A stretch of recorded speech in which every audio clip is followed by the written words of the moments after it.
Hello, I'm here to talk to you about discipline through pragmatic classroom management, a classroom management theory by Harry and Rosemary Wong. Presentation by Christina Rossetto. So, who are Harry and Rosemary Wong? Harry Wong has over 35 years' experience in classroom teaching. He is a former high school teacher who now lectures to educators and administrators around the world. Rosemary Wong is Harry's wife, and together they offered both the first days of school and the classroom management textbook. Rosemary also is a former educator. The central idea in discipline through pragmatic classroom management is that teachers need to establish procedures and routines early in the year in order to be effective and successful. Routines are the things that students do every single day. By implementing routines, students know what is expected of them. Procedures are how you expect students to carry out the daily routines. Establishing routines and procedures takes time and practice, but effective classrooms are a product of extreme preparation from the teacher. Wong emphasizes that an effective teacher manages their classroom and an ineffective teacher disciplines their students. In other words, an effective teacher doesn't worry about how to discipline their students. Procedures, routines, and a planned system for consequences will prevent the need for discipline. Furthermore, discipline problems mostly disappear when students are carefully taught to follow procedures for all classroom activities. Make routine and consequences crystal clear to your students. That way, there are no surprises if any issues arise.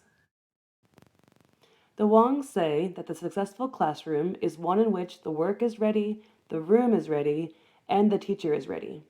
Harry Wong encourages good classroom management through preparation.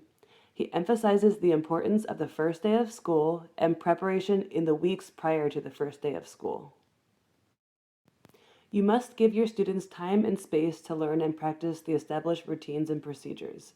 If you do, and you stick to the routines and procedures, you will have a well-managed classroom. You will see four characteristics. Students are deeply involved with their work. Students know what is expected and are generally successful. There is relatively little wasted time, and the climate of the classroom is work-oriented but relaxed and pleasant. How can you apply Wong's theory in your middle or high school classroom? According to Wong, there should be a procedure for everything. This includes how students enter the room, how they exit the room, your homework policy, establishing an attention getter, procedures on what to do when you're finished your work, where to turn in work, what to do if you don't finish your work, what to do if you're absent. The list goes on and on. Routines and procedures should even be set up for small tasks like throwing away trash or sharpening your pencil. Some things seem too small to address, but Wong believes that by making routines clear early on in the year, you will avoid disruption later. Can you think of any procedures and routines that you or your CT have established in your classroom?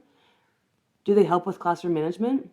Are there any procedures you wish you would have established the first week of school? Press pause and comment below.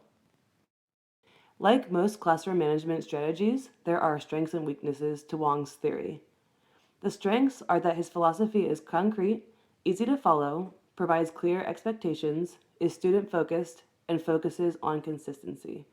On the other hand, some weaknesses are that there is not really a lot of flexibility, and having strict routines can stifle spontaneity.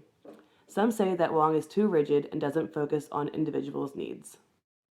There are two main misconceptions and possible issues with Wong's theories.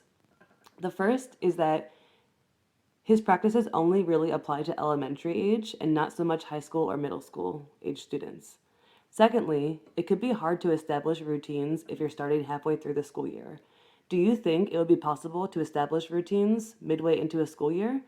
Could you use these routines and procedures with high school or just young elementary age students? Please comment below. Some critics say that placing such a strong focus on procedures and routines results in a really boring classroom. But in an Education Weekly article, Wong responds to that, saying that by setting clear expectations and consequences, there is a sense of calm in the classroom.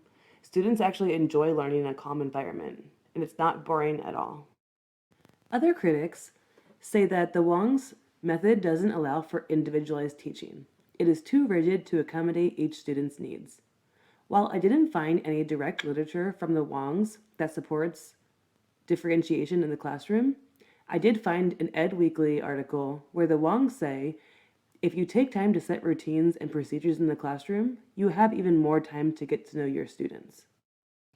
Thank you for taking the time to listen to my presentation about discipline through pragmatic classroom management. Please comment below if you have any final questions.